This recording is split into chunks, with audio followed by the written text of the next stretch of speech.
ماشاءاللہ الوداعی نظام پیش فرما رہی تھی جماعت مشہور کی طالبات.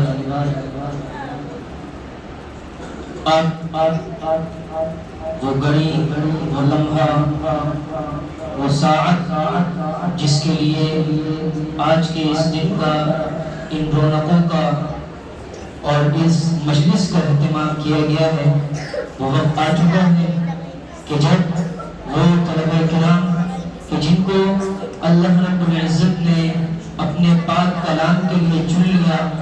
وہ ایسے ہیں جیسے کہ کسی باغیچے سے اچھے پھولوں کو چن کر بندہ اکٹھے کر لیتا ہے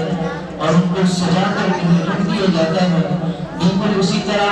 اللہ رب العزت نے اپنے دین کے باغیچے سے خوبصورت پھولوں کی طرح یہ جو طلبہ کرام ہمارے سامنے بیٹھے ہوئے ہیں، جن کو اللہ رب العزت نے قرآن کریم کے لیے چن لیا ہے، وہ طالبات کہ جنہوں نے اپنے آپ کو قرآنی تعلیمات اور قرآن کے سیکھنے کے لیے وقف کر دیا،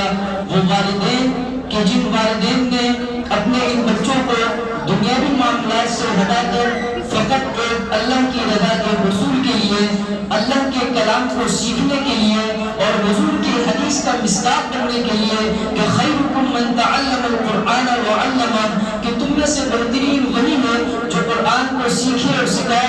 اور حضور کا دوسرا ارشاد القرآن حجت لک او علیک، قرآن یا تو تمہارے لیے حجت ہوگا، تمہارے لیے لڑنے والا ہوگا یا تمہارے خلاف لڑنے والا ہوگا. کیا ہی اچھا ہے کہ یہ بچے جو یہاں سے قرآن تعلیمات اور قرآن کی تعلیم کو سیکھ رہے ہیں، وہ قرآن مجید کو اپنا رہبر اور رہنما بنا کر قرآن مجید کے احکامات کے مطابق زندگی گزارنے والے، قرآن مجید کو حسن صوت کے ساتھ پڑھنے والے، قرآن کریم کے معنی اور مطالب پر غور کرنے والے، قرآن کریم کو اپنے سامنے رکھ کر اپنی زندگی گزارنے والے بن جائے.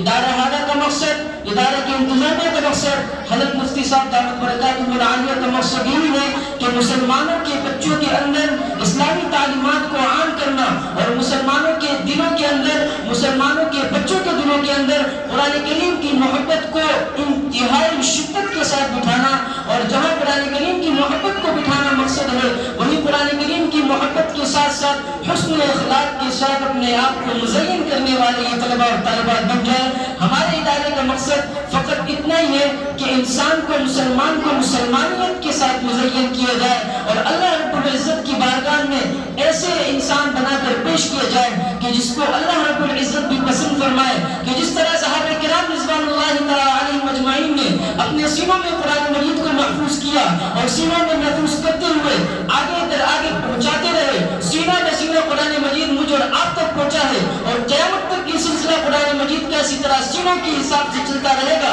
قرآن مجید کو اللہ رب العزت نے محفوظ کرنے کا ذریعہ جن کو بنا لیا، وہ ذریعہ کوئی معمولی لوگ نہیں ہے. اللہ رب العزت نے اپنے دین عالی مقام کے لیے جس کو چن لیا ہے وہ کوئی عام لوگ نہیں ہے. جس طرح اللہ رب العزت نے ان طلبہ اور طالبات کو اپنے قرآن مجید کے لیے چنا ہے، میں یہ سمجھتا ہوں کہ ان کے والدین کو بھی اللہ رب العزت نے چنا ہے کہ ان کو دلوں کے اندر یہ بات اٹھا دی کہ اپنے بچوں کو دنیاوی معاملات سے ہٹا کر ادارے کے اندر قرآن کریم کی تعلیم حاصل کروا. یہ محض اللہ رب العزت کا فضل ہے، کرم ہے اس خالق کائنات کا کہ جس نے مجھے اور آپ کو ایمان جیسی عظیم دولت سے نوازا،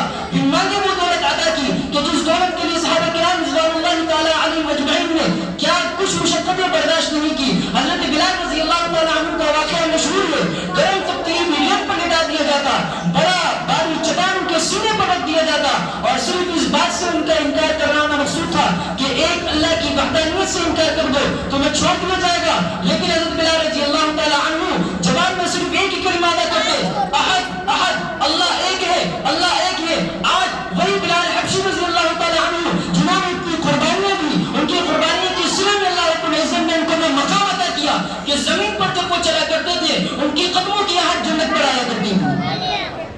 آج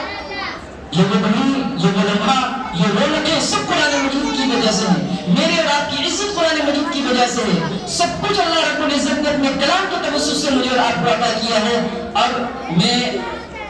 آپ کے درمیان اور استاد محترم، ہمارے استاد، ہمارے ادارے کے انتہائی جفاکش،